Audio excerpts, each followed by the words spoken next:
Et j'accueille maintenant dans ce grand journal Simone Rodan-Benzaken. Bonjour Simone et Chag Sameach.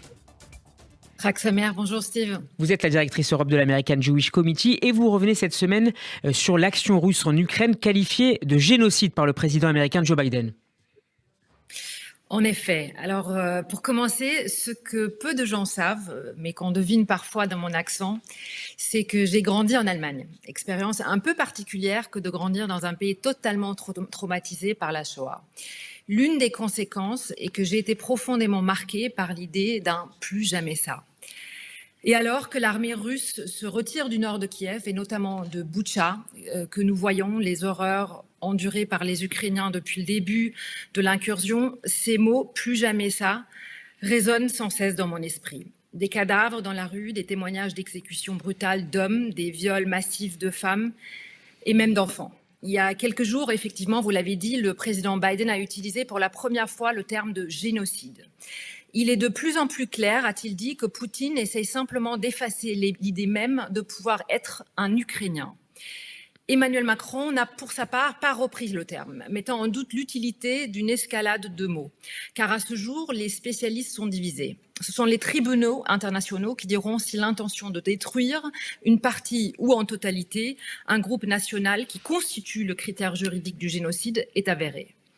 Mais ce débat ne devrait pas nous empêcher de nous questionner face à l'horreur de ce qui se produit sous nos yeux et de comprendre que Boutcha n'est peut-être qu'un début. Le langage utilisé par le pouvoir russe sert effectivement de blanc-seing à l'armée pour commettre les pires atrocités. Poutine a fait comprendre que l'Ukraine n'était, selon lui, pas une nation souveraine. L'Ukraine est une partie inaliénable de notre propre histoire, de notre culture et de notre espace spirituel, a-t-il écrit en 2021. Pour justifier la guerre, il a mis en avant la dénazification comme l'un de ses objectifs clés, repris par les médias et officiels russes. L'élite nazie doit être éliminée, a écrit le commentateur Timofey Zegichev pour l'agence de presse officielle russe RIA Novosti. La rééducation est impossible, a-t-il ajouté, suggérant qu'une génération entière d'Ukrainiens soit soumise à de mesures de dénazification.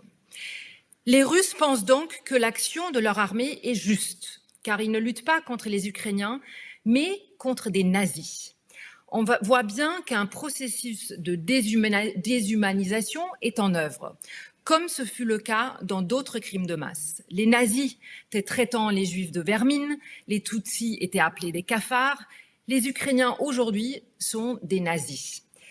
Cette logique permet aux Russes de commettre des abominations, tout en se débarrassant d'un quelconque sentiment de culpabilité et s'en remettant moralement à la boussole que représente Vladimir Poutine, leur chef. Tout ceci pose de sérieuses questions à l'Occident et avant tout aux valeurs qu'il incarne. La question inévitable est donc si nous n'avons pas l'obligation de faire plus. Pour moi, la réponse est claire. Nous devons absolument accroître notre aide militaire à l'Ukraine. Nous devons assécher plus rapidement les revenus de la Russie, examiner l'interdépendance de l'Europe, sa fragilité face à l'ingérence de la Russie aujourd'hui et surtout demain. Et nous devrions tout faire pour nous assurer qu'aucun pays ne sera le prochain. Car il en va de l'avenir de l'Ukraine et de l'Europe, mais aussi de l'ordre mondial actuel. D'autres acteurs, tels que la Chine et l'Iran, nous observent de près. Et enfin, nous devrons traduire en justice les responsables de ces crimes. Il ne pourra y avoir de paix, de respect de l'ordre mondial et de nos valeurs à l'avenir dans un monde sans justice. Le monde a promis plus jamais ça au siècle dernier. Il est de notre devoir de faire tout ce que nous pouvons pour nous assurer que l'on n'est pas à le promettre encore et encore.